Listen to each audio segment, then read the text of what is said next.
E continuando com muito mais informe, a zona livre está importante para o formador compreender como este consolidar o produto, criando uma melhor situação de mercadeagem aqui. Na reunião com o formador Eyman, diretor de zona livre, a atender diferentes aspectos que ajuda a facilitar o nascimento de negócio. Assim, está por uma quadra free zone em direção que o governo está indo.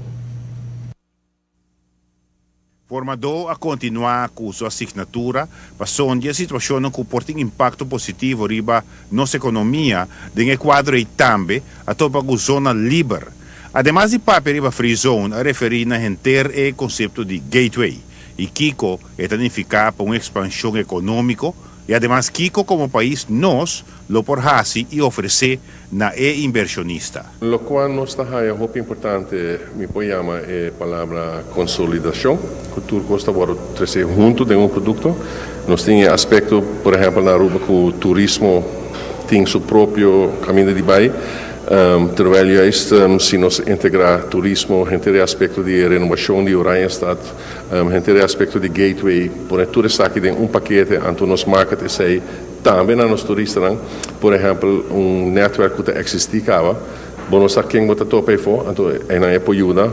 Ora diretor de zona livre papi de consolidação, não está unicamente referindo ao setor privado unicamente. É parte de trabalhar mais junto, mais cerca, toda a overheidsNV's, por exemplo. Se você parte de gateway, você parte de Port Authority, você parte de free zone, pero também de airport. Então, com nós por consolidar entre aspectos aí.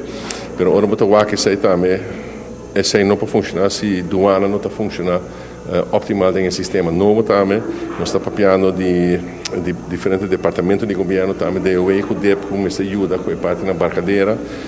Nós temos arena, nós temos assunto econômico também para nós ir junto.